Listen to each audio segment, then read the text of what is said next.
let us know when you're ready. I'll give you guys 5, 2, and 1.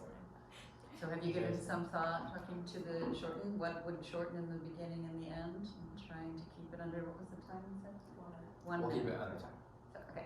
Set it, give us a timer, we're good. Our timer broke, so. This is why we practice. Doesn't have to be perfect. For over half a decade, your company, Uber, has led the ride-sharing industry platform. With your company's mission statement of providing reliable transportation for everyone and everywhere, you've been able to do so.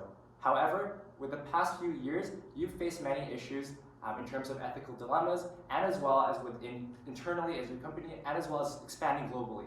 That is why we're here today. My name is Joaquin. I'm joined by my teammates Javeria, Sandra, and as well as Victor, and we are Apex Consulting. And we're here to create a safe Uber for drivers and riders globally. Now, we have one main objective today. It's to establish trust with your company, Uber, and especially with the riders and the drivers of your company to ultimately continue your global expansion effectively. Now, to achieve this objective, there are 3 main issues that stand in the way of this. The first of which is that your company does not have a global standard background check, which leads to unverified drivers, which we'll talk on later on. Second, there are currently unethical practices in the current operating countries of Uber. Lastly, the issue we want to address is that your global expansion is currently hindered by this inability to choose a country with adequate population density. To tackle these 3 key issues, we've come up with the triple I strategy. First, we want to integrate a new KYC partner to standardize regular background checks globally. Next, we want to incorporate both local and as well as international regulations that surrounds ride sharing. Lastly, we want to increase your market share, but not just globally, but more specifically into one country, Mexico. All in all, the impact of our recommendation is to first have the 100% verification driver rate, as well as shifting your public brand image, so that riders and drivers, when they think of Uber, they think of trust and reliability. And lastly, we want to increase your global market share by at least 50%. Now first, we want to identify the current state analysis of Uber. Your company has seen success because of 3 main competitive advantages. First of which is that your company uses a digital platform to connect riders and drivers conveniently and as well as disrupting the status quo of the taxi industry.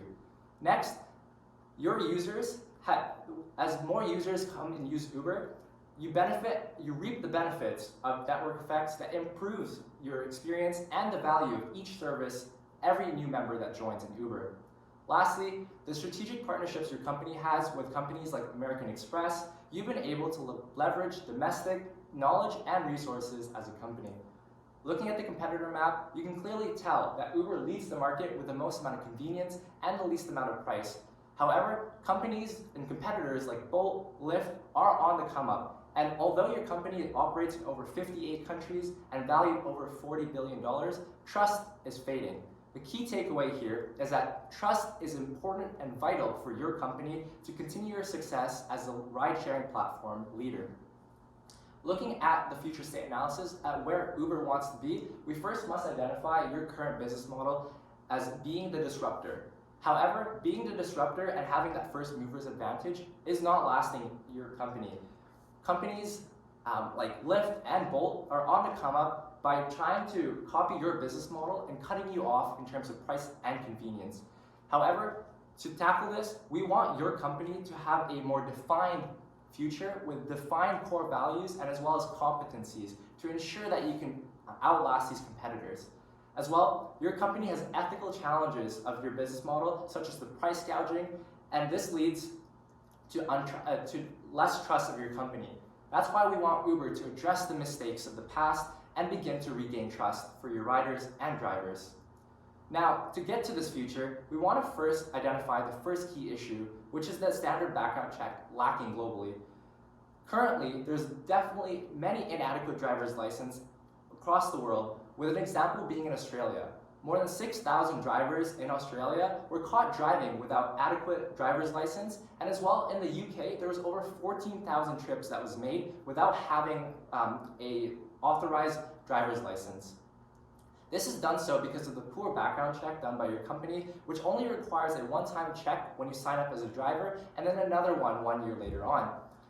There's also the problem of inexperienced drivers, as your company does not have a minimum age requirement to be a driver. This leads to having a background check that must be properly done and standardized globally. As well, your company must continuously update and check on drivers' credentials because a lot can happen in a year.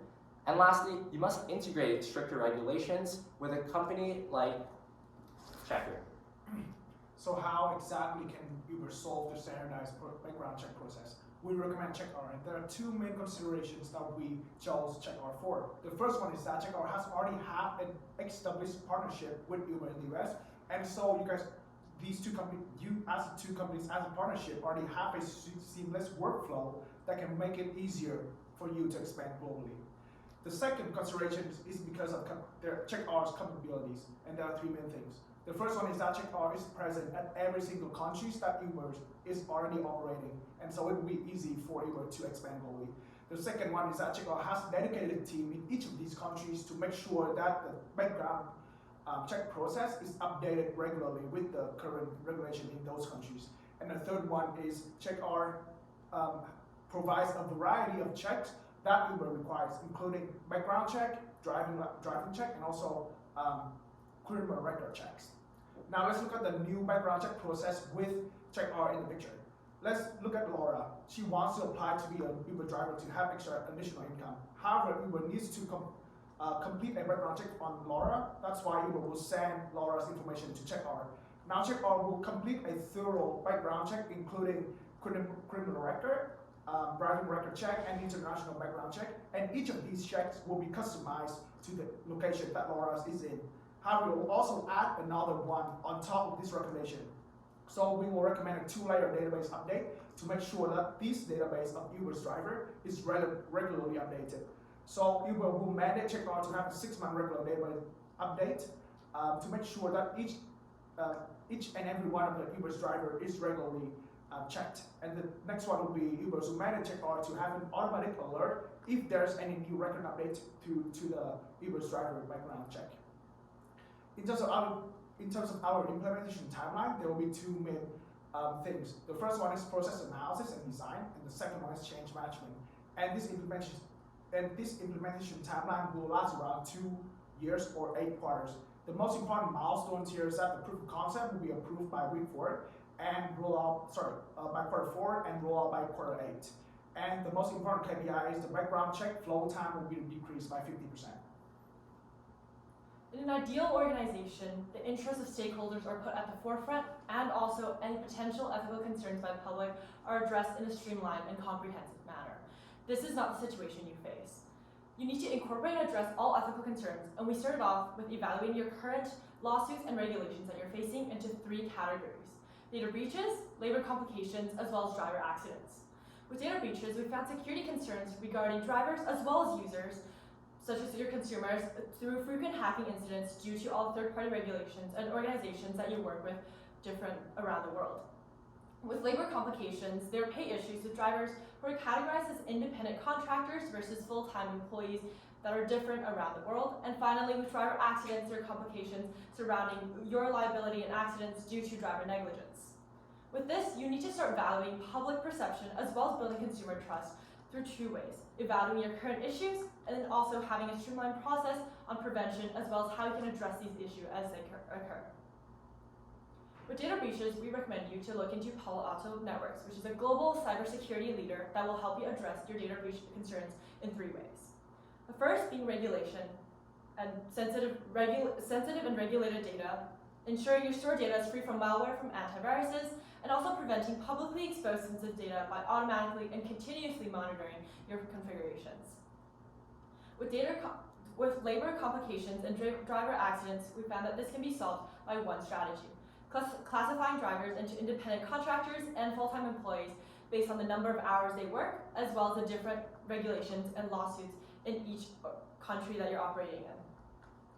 Through this, you can implement a clear employment contract, differentiating your liability as well as potential accidents due to driver negligence that are outside of your control. Key takeaway is to classify drivers that will ensure transparent employment guidelines as well as prevent any unnecessary legal complications. Your company Uber provides 18.7 million trips daily globally and has established itself as a major ride-sharing service provider through using strategies such as expansion into 72 different countries. However, we believe it's time for you to take a step back and look at and assess all the countries. Instead of entering new countries, we believe it's time for you to increase market share in the ones you are in already, specifically in Mexico. So looking at the operations of Uber, the ones in green shows that Uber has entered entered into the country and provided their services in there. The blue countries are the ones that entered through partnerships, and then the purple ones are through affiliates. And these are the three ways that Uber enters into different countries. Now, when we were looking at what country to choose, we had 5 main criteria, one of them being market share. We didn't want to pick a country that had too much of Uber or too little, so we chose between 20 to 30%. Population growth was one, population size was another, and population density. Population size was one we looked at really carefully, as we did need there to be more people to use the app. And then lastly, we looked at regulations. We wanted to expand in a country where Uber wasn't violating any regulations. So that is why we chose Mexico. Now, looking at Mexico, it got the revenue of $3.45 billion in ride sharing in 2022, and out of that, 29% was captured by Uber. After looking at all the different industries and stuff, we saw that Mexico's highest industry, one of the highest ones, was for $22 billion revenue for the tourism industry. Thus, we decided that Uber should partner with Posadas Grupo, which is the largest hotel chain in Mexico with 150 hotels there. And due to Uber having a partnership with Marriott, they already have the strategy and the guidelines on how to make this partnership successful. They would basically, how this would work would be a person would enter in the information with Fiesta Rewards, and they would get a QR code which they would put into the Uber app, and they would be able to collect points on both the app and the hotels as well. And through this, they'll be able to build a stronger customer base. They will increase customer retention through incentives, and they will be able to get a larger market share in the tourism industry. In terms of financial assumption, we have created revenue projection for you. So by 2024, you will reach $44 billion in revenue with a net income of $2.43 billion. In terms of assumption, your revenue growth rate is actually natural with added bonus with the expansion of Mexico. Your operating costs will increase proportionally with the revenue growth rate.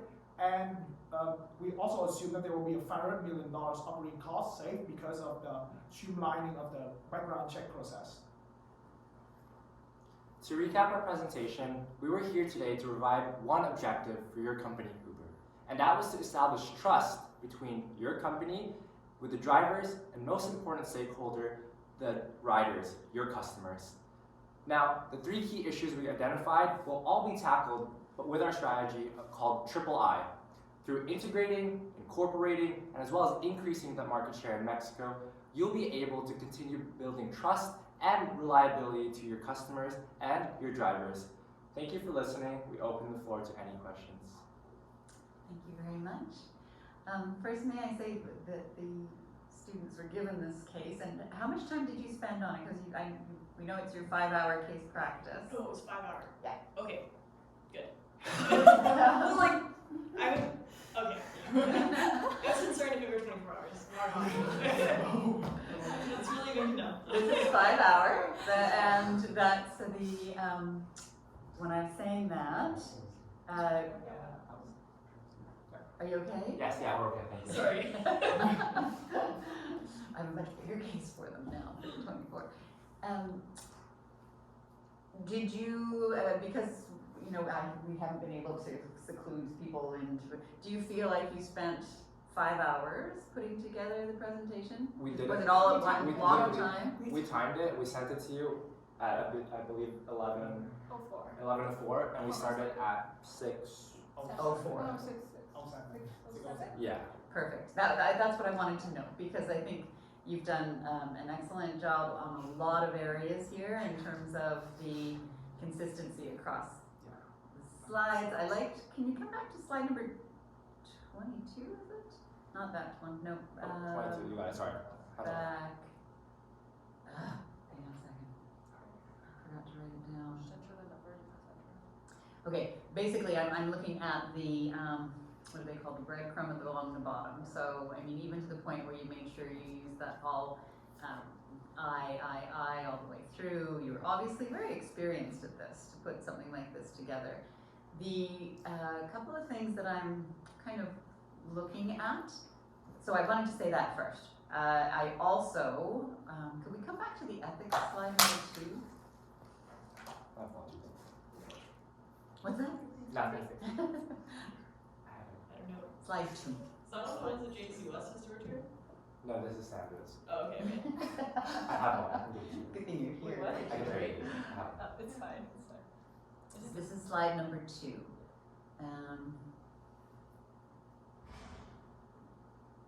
So when you say increase market share in Mexico and the impact is to increase their total market share by at least 50%, can I? That was a typo. It was supposed to be like 20% to 50. Okay, Yeah, That- wasn't supposed to be. that might be more realistic. Yes. I would suggest, yes, okay. Anybody's gonna look at that and say, increasing your total market share. You're not saying market share in Mexico, you're saying total for Uber market share. Or maybe it's just that it's not clear on the slide. We have high hopes with our strategy. Pardon me? Did you say that you were supposed to put 20 to 50% as like a range? No. So we said that it was 29% is what they have right now. It's to get to 50%, they would need 20%. Gotcha. Okay, yeah, they're at 30, they need another 20, Yes. well, they're at 29, they need, okay, Do alright. you have a timeline in terms of when you'll be able to achieve that goal? For market share? You wanted us to be brutal tonight, you told us. Or are we asking questions? They told us, yes, You are, we okay, are. okay. We were asking questions and then giving feedback. I started with a little bit of feedback, because last time we were. You told us you wanted us to be like, absolutely. So, year? In how many year? So we've identified in our presentation that Mexico has already been penetrated by Uber. So in terms of the rollout plan, we don't see it going over a year, just because we already have the drivers and we do have the demand in Mexico for Uber. It's really just about establishing more customer base by using our triple I strategy to incorporate more trust and reliability with the app. For your first impact, 100% verification driver rate, do you mean that every driver who applied to you will be 100% verified? Or Yes. By using the Checker. check. Correct. We'll be using Checker as a third-party outsourcing, and essentially, our 100% verification rate is meaning that all the drivers who sign up to be a driver on Uber will be 100% verified, meaning all the drivers will have proper driver's license, proper ownership of their vehicle, and as well as proper insurance. does not impact that's the requirements to be a driver. But there are different countries, I think is what they're trying to say, and that the standards change for verifying drivers, licenses, etc. right now. Correct. But if there was the one common tool used, then it would be equal. So as an example, we've looked at the global landscape of Uber, and in Australia and in UK, there's been several cases, thousands, of unverified drivers, and really we want to mitigate and reduce that.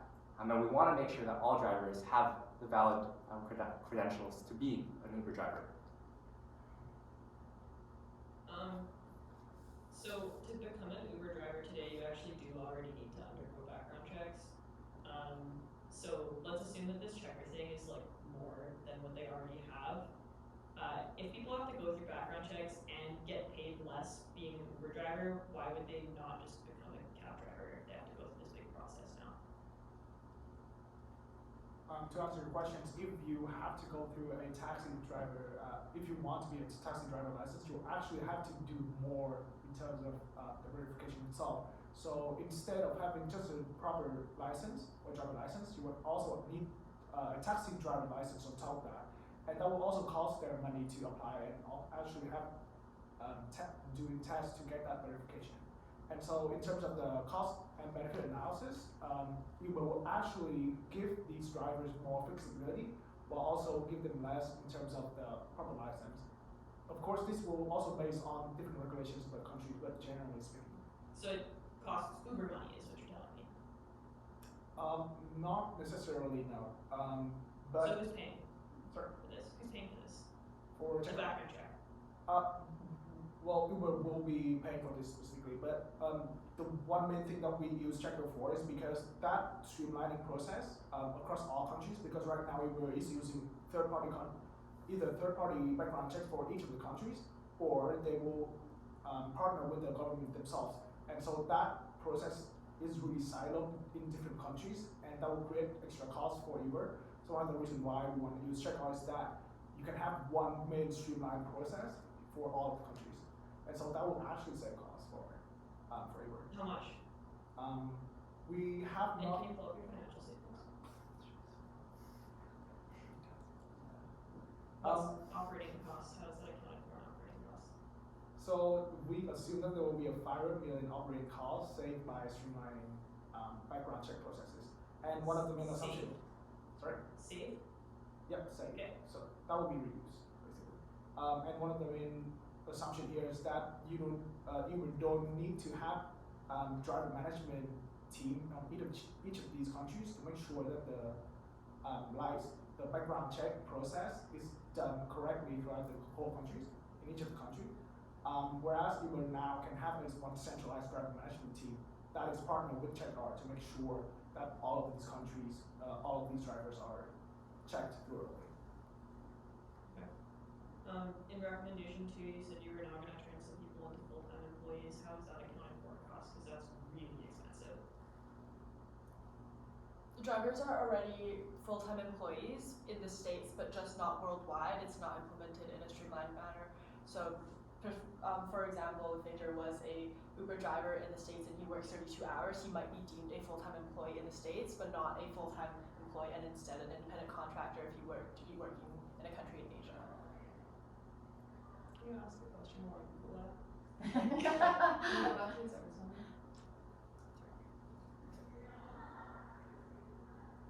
The second impact doesn't make sense to me. Either shift their public brand image. Do you want to shift it to negative, shift it to positive? So be clear on that. And for cybersecurity companies, if it doesn't work, do you have any other alternatives? Yes. Another alternative we looked into was another company called Fortinet. They're second to Palo Alto, and they also have they also have offices worldwide, and so they'll be able to help with integrating the local and international regulations.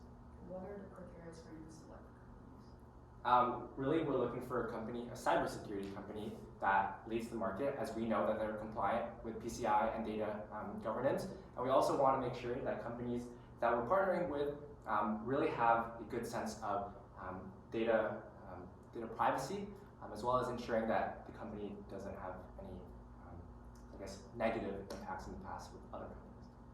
It's all about data privacy, making sure that it doesn't leak. Why do they need to expand? Why is that their next step?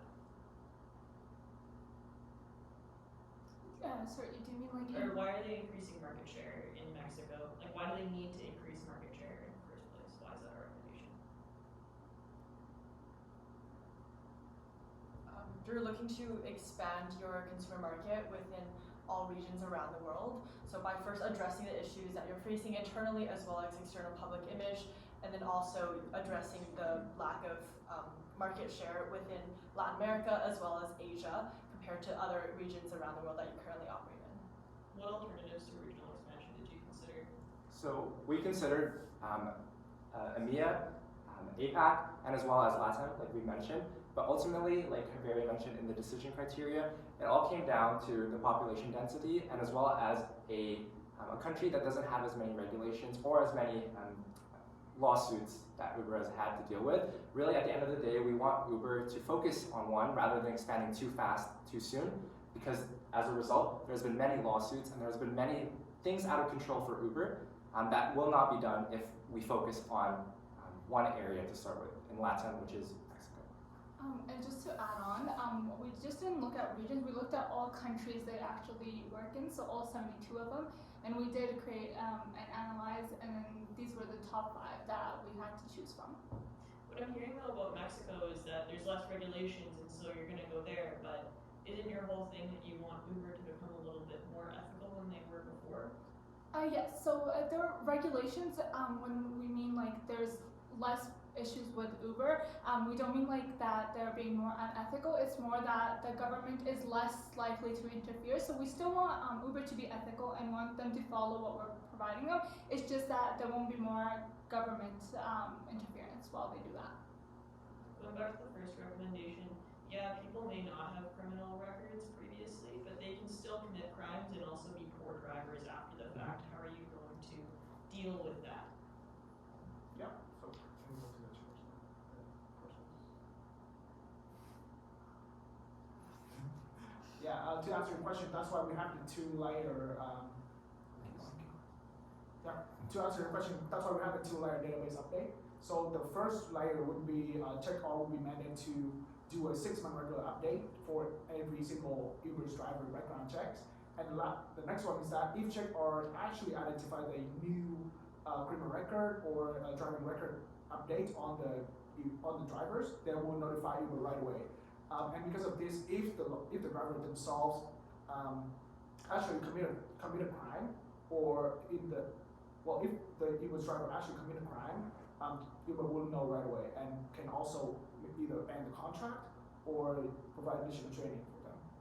So what happens if somebody commits a crime while driving Uber? Like somebody murders somebody in an Uber. What is Uber going to do to provide to help in the crime investigation process other than provide this background check? So to answer your question, really at the end of the day, that's why we want all the drivers to be verified to ensure that we mitigate that. But if that were to happen, Uber already has real-time updates in terms of the driver and where they are. So say for instance, in the case, there was a case of sexual assault, Uber can actually track the location of the drivers. So right away, Uber can alert local authorities and to make sure that they are going to be there at the scene of the crime as soon as possible. And so in your case, about asking if a driver commits a crime like murder, Uber will be able to spot that in terms of the real-time data. Because let's say you're a driver, you're not, if you're driving someone to their destination, you're going to get there at the time that that Uber already has. But if not, that means something has been alerted and Uber will alert local authorities. Good answer. Can I ask you to come back to that slide where we were looking at the impacts along the bottom? Coming back to something that Sarah had said. So that second impact, so this should connect to the issue, right? As I'm looking for the logic here. Correct. The key issue is unethical practices in current operating countries, and the impact is shift their public brand image. Yes. I don't know that connects as well as I would want it to. Do you see it? Maybe I'm being too critical. If they turn on that to be ethical and then shift their public image to be positive, then yeah, a little bit. Yeah. I mean, are we getting into feedback now, or is this? We're getting feedback. Okay. I was gonna- Yeah, no, like that's not good enough to connect to that impact. Like they can't just change internally, they need to also notify people externally about that. Also like quantify that impact. Like Net Promoter Scores are able to do that. May we ask questions for feedback or? I think so. That's we're here a team to just, build towards as strong as we can be for LaziCC. Cool. In terms of the impact, I definitely agree with you, Sarah. The first one isn't. I realized that. I just wanted to point that out. So that'll be a key thing moving Yeah. forward, right? Yeah. Connect to But in terms of all of the impacts, you mentioned in our previous call, Sarah, that generally you want to have 2 quantifiable impacts and as well as 1 qualitative. So if that was you in the case, what would be like a better impact statement or better for our second issue? Because I acknowledge that it's not that strong. For the first one or second one? The second one, The second one? yeah. Or all of them. Or yeah, sure, all of them. Okay. Yeah, it's The thing is, like, I will approach this case kind of differently, to be honest with you. The way I will approach it at first, the PR fallout. Your key issues won't kind of solve the PR fallout, that's